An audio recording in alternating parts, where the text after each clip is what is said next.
Alright guys, so here we are with my non-spoiler free FNAF 2 movie review. I've already done a non-spoiler free review, and this one's gonna have spoilers, so I'm assuming you've watched the movie already, so if you haven't watched the movie yet and you're going to watch it, then I'll recommend watch the spoiler free version first, because this video is gonna spoil the movie for you. I already got kind of spoiled for one thing in this. Granted, it was kind of my fault because I left the push notifications on my YouTube comments still on, so to the 3 people who spoiled this one thing for me in the FNAF 2 movie, then I hope the darkest pit of hell will open to swallow you whole. But anyway, let's not keep the devil waiting. The main thing, of course, in this movie that really shocked me was the plot and the storyline. It really subverted my expectations, man. I don't know if that's better or for worse, probably for better, I feel like, I really don't know. But the twists were really shocking to me, like with Michael Afton, although we kind of had a little bit of a theory going on. I didn't really talk about it in my videos, but there was kind of some theories going on, some talk going around that he might be the villain in the movie. But also with the way the Wizards in the movie universe were confirmed to be prototypes. They weren't ever on stage, they weren't the classic animatronics, they were separate. Man. And speaking of the classics showed up again at the end there. They were the heroes. There was kind of a theory going around that maybe they were the ones that were going to face down the Wizard animatronics, but they faced down the toy animatronics. I wonder what that reminds me of, guys. Oh, that probably isn't intentional, but I wonder what that reminds me of. Now, we already knew from the first movie that the lore was going to be very different compared to the games and all that, but still, I mean, this really cemented the fact that the movie universe is very separate from the games universe. It's crazy since movie Michael is the one who wants to carry on his father legacy. In the games, that was Elizabeth's role. They did a 180 on Michael Afton's character, or at least on what we think Michael Afton's character is, where Michael in the games, he's the good guy. He wants to stop everything and put an end to his father's madness. And then the Wizards were prototypes in the movie universe. They weren't on stage, apparently, from the looks of it. But then that kind of leaves a plot hole with the carousel. Why has the carousel got the old red Foxy? It does have the new bright blue toy Bonnie, but why does that have old Foxy on it? It doesn't make sense. That's kind of a plot hole. Now, I'm going to be talking about this in another video where I talk about all my predictions for the FNAF 2 movie, what I got right and what I got wrong, which pretty much everything I got was completely wrong. But I wonder if people are going to try and use the movie universe's take on the Wizard animatronics story, with them being prototypes and never on stage, to try and say that the Wizard animatronics weren't on stage. The retrofit theory is true in the games universe because of the movie, because what we saw in the movie. But then again, they did a full 180 with Michael, so I really hope people just don't pick and choose what elements are accurate to the game's timeline, because it's kind of hypocritical. I really don't know. Now, is all these changes that subverted my expectations, is this a good thing or is it a bad thing? I would say for the most part it is definitely a good thing, because I came out of the movie theater in shock and in awe at the movie, man. But at the same time, it kind of depends on what expectations are we talking about. Are we talking about my predictions for the plot and the story, or are we just talking about my expectations of what will appear in the movie? Because there were so many things that I really thought was going to be in the movie, but they just weren't. I thought we were going to be introduced to Remnant and Fredbear's Family Diner, but we just weren't. They didn't have any mention at all. They just weren't a part of the plot or the story at all.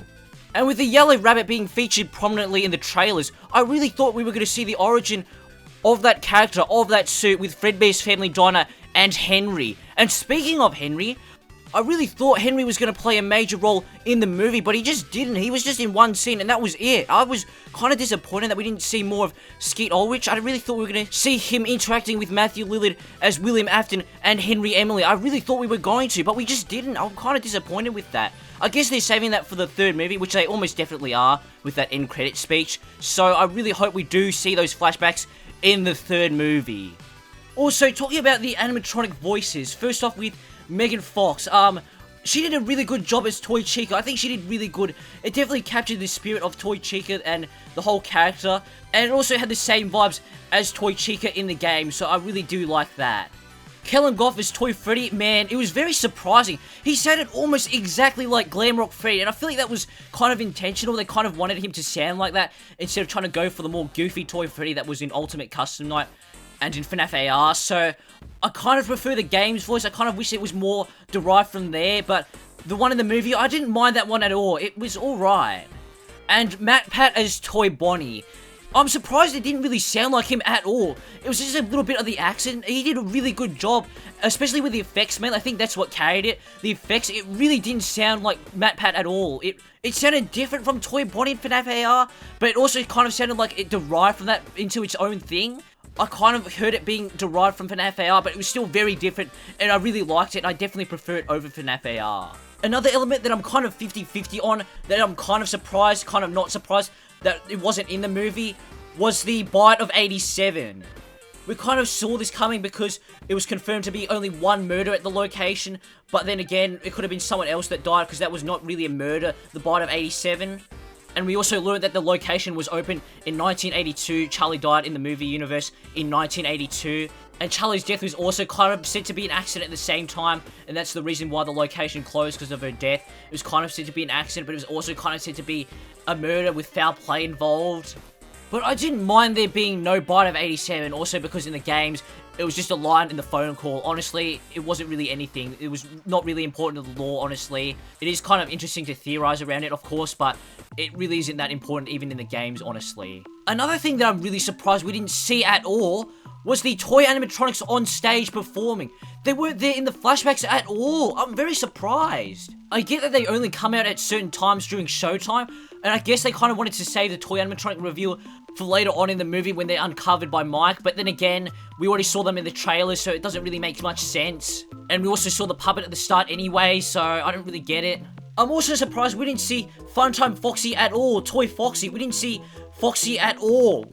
A lot of people were really hoping Funtime Foxy would appear in the movie fully fixed. We would finally get to see a full body as an animatronic, but no, we didn't. We only saw it on the posters. Another thing I'm really disappointed didn't appear in the movie is Golden Freddy. And I don't mean just Willy Golden Freddy. I mean just Golden Freddy in his entirety. He didn't appear at all. It was just the kid spirit in that short scene, and that was it. There was that leak going around saying that only the classic version of Golden Freddy was going to appear in the movie, and that Willy Golden Freddy wasn't going to appear in the movie. So, Golden Freddy, the classic version, didn't appear in the movie at all. And I'm sad that Willy Golden Freddy didn't appear in the movie. I kind of held out a little bit of hope, even though that leak said he wasn't going to appear in the movie, and that leak was half true. But I'm still kind of upset that we didn't see Willy Golden Freddy in the movie at all, or just Golden Freddy at all. We didn't see the giant head at all, man. That is such an iconic part of FNAF 2, and we didn't see it, man. Now, I didn't really mind that we didn't see any of the first movie human characters that got killed off in the first movie, like Jeff's gang. We didn't see Maxine, we didn't see Carl, we didn't see Hank. They didn't reappear as Sparky or the Freddy Torture Chair. I was kind of not expecting them to be in the movie because they weren't confirmed to be a part of the cast, so I guess that's why I wasn't really expecting them. That's why I don't really care that they weren't in the movie. I do kind of hope they appear in the third movie. Aunt Gina got more of a mention in the movie. She was mentioned a couple times because she apparently brought interest back into Freddy's. I don't know how she did that in the first movie. That kind of confused me. I'm not sure if that's kind of a plot hole. Is it because she hired the bandits, Maxine's crew, to break into Freddy's? I don't know. I'm also kind of not surprised that Garrett wasn't a part of the movie. He was mentioned quite a fair few times in the movie, so it was kind of closed off in the first movie where Mike finally found out who killed his brother and he finally accepted he died. And also, as we learnt more and more about the movie leading up to the release, we kind of knew that Garrett wasn't going to be playing a huge role in the movie. Another thing that I thought would be playing a major role in the movie was the withered animatronics. They didn't really play any sort of role in the movie at all, really, in the main plot. They were just there, and they weren't explained, really. They just said to be prototypes, and that's it. They did have a few scenes with Mike in the pizzeria when they were attacking him, and I really liked those scenes, man. It was just like the gameplay of FNAF 2, the gameplay loop with all the mechanics and all that. I really liked that, and we saw Foxy, the mask not working on him. That was really cool, but we didn't see the flashlight be used on him. I really wish we saw that, because that's such a major part of FNAF 2. I really wish we saw that. And I really just wish we saw more of those scenes with that gameplay loop. I understand why they didn't show that much of it, but I really just wish we saw a little bit more of it. But other than those scenes, the Wizards didn't really play any part in the plot. You could just take them out of the movie and the movie would be exactly the same. I find that kind of disappointing. There wasn't really much story involved with them. They didn't affect the overall plot. The toy animatronics, though, they were the ones in the spotlight, which I really liked seeing them. They were really cool. Now, I saw a few people who were mixed on the fact that they left the pizzeria and all that. I found that plot to be alright. I do kind of wish that there was more scenes in the pizzeria, but I was fine with them exiting the pizzeria. I feel like it opened the door to more plots and environments in the story, so I'm kind of fine with that. And plus, I've already seen it with the Twisted Ones and all that in the books, the novel trilogy. We've seen it before, so it kind of took me back to that. I had a lot of vibes with those books. Another thing that reminded me of the novel trilogy was Michael Afton's role at the start of the movie, with him being the night guard at the abandoned Freddy Fazbear's location and touring the Spiritual Scoopers crew around the pizzeria. I think that's the name, if I remember. But the way he was touring them around the place, it kind of reminded me of Afton's role at the start of the Silver Eyes, where he was Dave Miller touring Charlie and her friends around the abandoned Freddy Fazbear's pizzeria location and showing his familiarity with the place. And they were both obviously the overarching villain of the story. Now, they did do a complete 180 with Michael's character, at least what we thought Michael's character was in the games, where he was trying to undo his father's doings, where instead in the movie universe, he's actually promoting and trying to carry on his legacy. Now, honestly, this didn't really bother me at all, really. It was just a bit of a shock and a surprise, because it's not what we're used to and what we were expecting, because in the games, he's a completely different character. And we were also kind of expecting this because we saw him in the trailer, and his name was revealed to be Mike. So we kind of knew he was going to be a villain in the movie, and that Mike Schmidt was not Michael Afton. The only thing I didn't really get was, what was his main goal throughout all of this? He just sounded like he wanted to carry on his father's legacy and just kill everyone. It didn't really make sense, his motives. He wasn't like trying to put him back together or bring him back to life or anything, or rebuild the Fazbear Entertainment name and bring it back to life or something. I didn't understand what he was doing. We're trying to bring Charlie back to life. Why Charlie? I think he wanted to control the animatronics, the toy animatronics, and maybe the prototype within animatronics, so he needed Charlie to do that for him, so he got another vessel for Charlie to possess, and then he was going to use her and the animatronics to kill everyone. I don't understand it, really. I think that's what he was trying to do. I don't know why he was trying to kill everyone. That seems like a stupid goal, but then again, it didn't really seem like he had control over Charlotte and the puppet. He didn't really seem like that. And I don't really understand why Mike and Abby were involved again. It didn't really make sense. Like, why did they need to use Abby as a vessel when they already had Liz? It didn't really make sense, I feel like. And I was hoping we were going to see more of the puppet animatronic, but it was really only there a couple brief times, and it wasn't there for the rest of the movie. I was kind of disappointed about that. I was really hoping we'd see the actual puppet animatronic instead of the human hybrids with the puppet makeup. It definitely made it more scary and made it more creepy, so I can understand why they went in that direction, but I kind of wish we saw more of the puppet animatronic. And Charlotte's role in the movie, I feel like that was mostly fleshed out. I say mostly because I feel like they could have explained why she was rageful better, instead of just saying, oh, she was just in this weird state of her last emotion. I guess that kind of makes sense. It was kind of a good plot point, and then she wanted to have every parent killed because they failed. I guess that makes sense, yeah. But I feel like it could have been explained better instead of just Vanessa just saying that, and that we should have seen Charlotte's thought process throughout the events of the movie. Like, we should have seen more emotions from her aside from just being rageful. Like, she gave more vibes of the vengeful spirit in the game's timeline.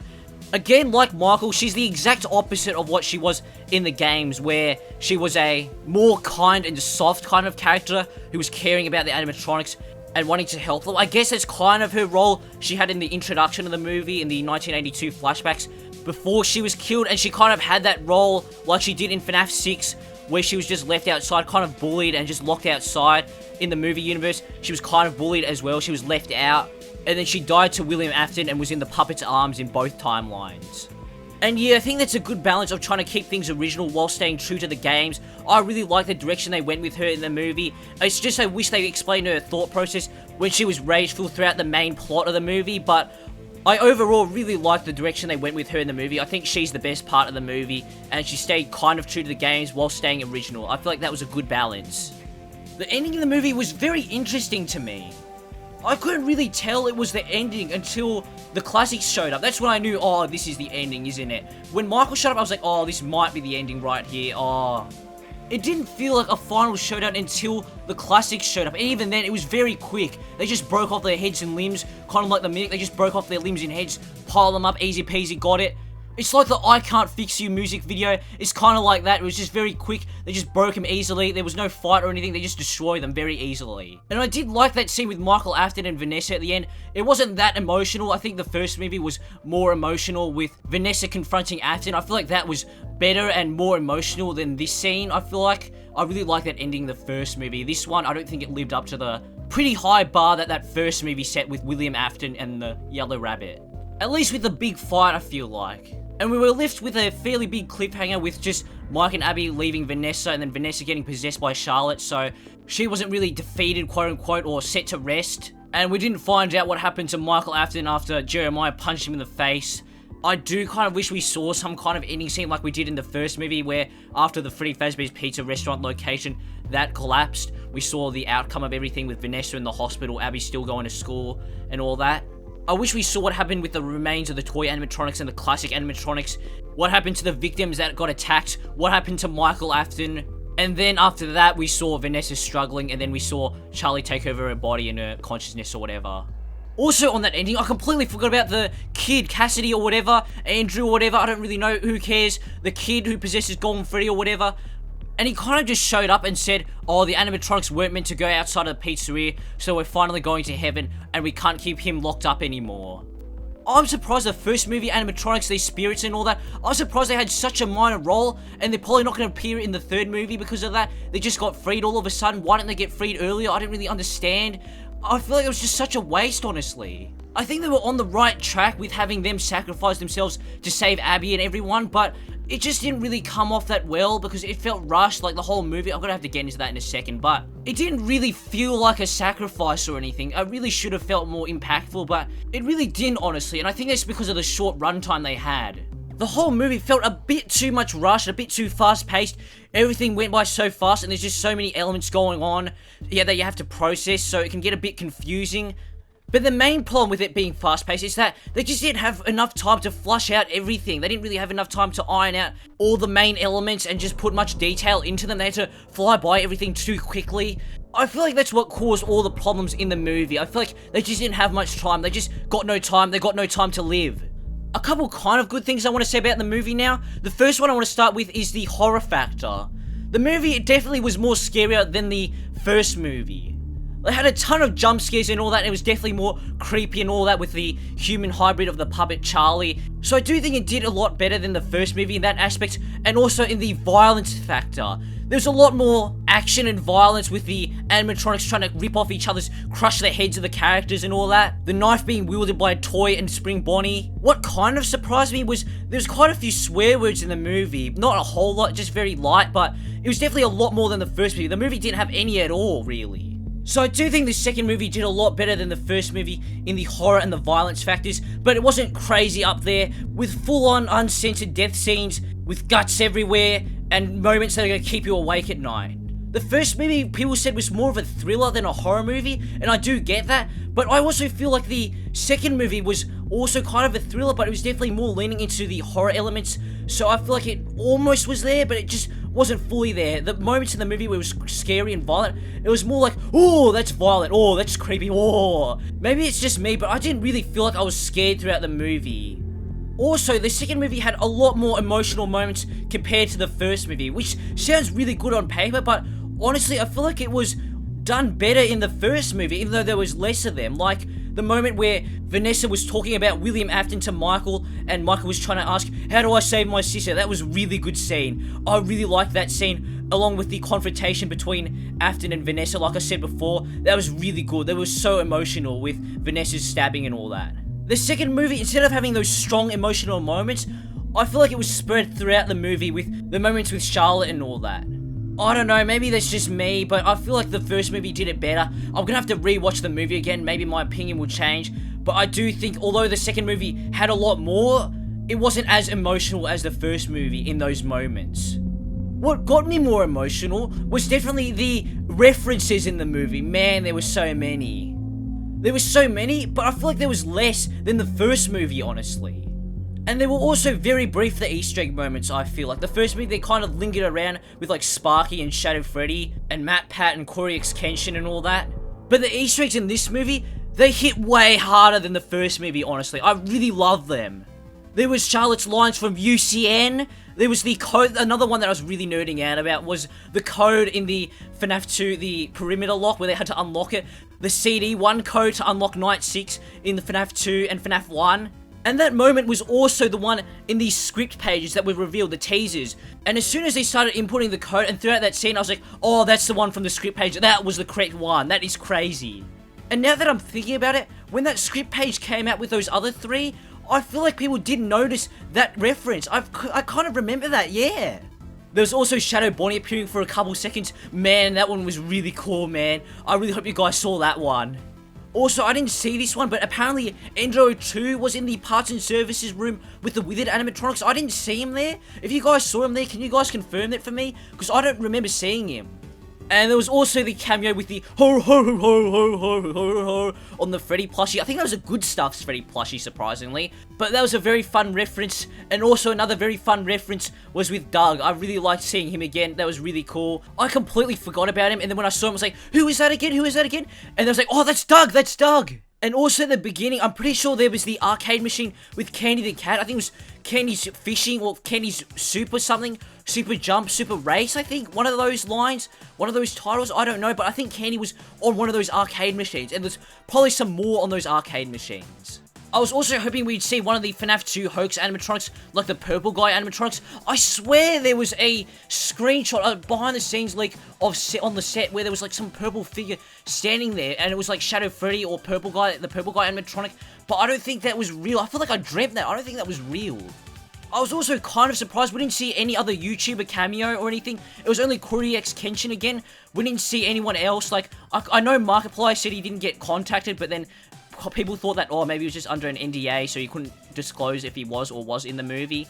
But either way, surely there could have been someone else, like Dawko or something, or any of the other YouTubers or legends in the FNAF community that really deserve to be in the movie. I feel like there should have been at least one, but I can understand that they didn't want to make the movie feel less realistic with a cameo, but I feel like there could have been just one very short scene where they just passed by or something, and it wouldn't really have taken away from the movie and made it more unrealistic. And that's exactly what they did with Corey X Kenshin in both movies, so I don't understand why they couldn't just do it again with someone else in the movie. Also, the credits choice of being It's Been So Long, yeah, it was kind of expected, yeah, I think that's a good choice because It's Been So Long is a very popular song, and of course, The Living Tombstone, all their songs are very popular, and I do think all the FNAF movies are going to end with their music, especially since they already have a partnership with them and they've already done it before. But also, I guess, the other FNAF songs they've done, they're not really as popular. Like, I feel like even outside of the FNAF community, in, like, internet meme culture, people will recognize It's Been So Long and the Five Nights at Freddy's song. Dying of Fire, I've Got No Time, maybe I Can't Fix You, people will know, but the others, the wider internet culture, might not know about them. I still feel like they might be recognized by the wider internet, but definitely not as well as the first 2 songs they made, and also definitely compared to any other FNAF songs made by the community, any other FNAF musician. I kind of wish that they played another artist's song after It's Been So Long, but I can understand why they didn't, because they want to have room for the Henry speech at the end there, which was really cool, man. I still feel like it should have been in the main movie, because a lot of people might have missed that. But I can understand that they wanted to make room for it in the post-credits. And also, It's Been So Long, the entirety of the song didn't even play out. Now, the big Easter egg animatronic that was hyped up right up until the release of the movie, this was the one that I was kind of spoiled on, but I didn't know if it was true or if they were trolling, or how big of a role the animatronic would play, or what state the animatronic would be in. Like, would it be just their head? Would it be an unfinished prototype? But I already had the idea that this was the character. But that was, of course, Circus, baby. Oh my goodness, guys. I freaked out seeing that. They look crazy good. She looks so good, man. I can't believe they made a full animatronic just for this cameo. That is awesome, man. I'm surprised they didn't go into further detail with her in the movie. She didn't get brought up again in the movie. I presume they're going to be saving her for the 3rd movie. If at all, maybe they're going to be saving her for a spin-off movie or for a future movie if they go beyond 3 films.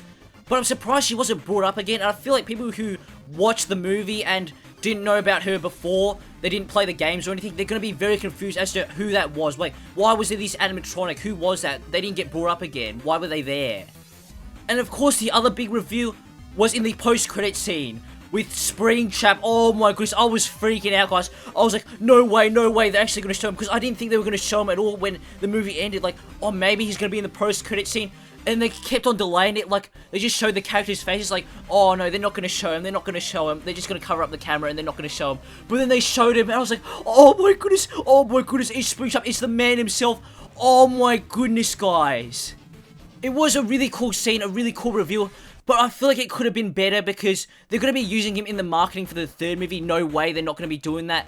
And I feel like we're going to be seeing him in there. That's going to be the reveal with the full body of Springtrap. Very clear shots of him. And I feel like they should have put that in this movie instead of having him be covered up and motionless. I really feel like they should have had him in the climax of the movie. Even if it was just very brief with him just appearing and him just saying a couple lines and saying, oh, I'll come back next time and get you.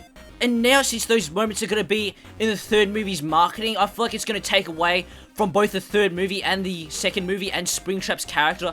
I feel like it should have been in the second movie, honestly. What do you guys think? Maybe that's just me. I do kind of wish we got more Easter eggs, but I presume the movie went by so fast that I just didn't really notice them. That's why I didn't notice Endo 2 if he was there at all. And also, maybe JJ was there under the desk. I don't remember seeing her, but it went by so fast, so maybe she was there, but I didn't see her. The Paper Pal also might have appeared in the office at some point, but I didn't even see them at all in the movie. I know that they were there on the set, but I didn't see them because the movie went by just so fast. I did really enjoy the movie, despite the fact that I've sounded really critical throughout this movie. I did really enjoy it. I'm probably going to have to rewatch it, and I probably will enjoy it on rewatching, knowing everything that isn't going to be in the movie. And I'll also hopefully be able to spot more Easter eggs. But I feel like a lot of these problems stem from, one, the movie being so fast, and also because I just had really high expectations for this movie. I feel like it was overhyped. I'm not sure if it was because of the marketing, or if it was because of the fans, or if it was just myself.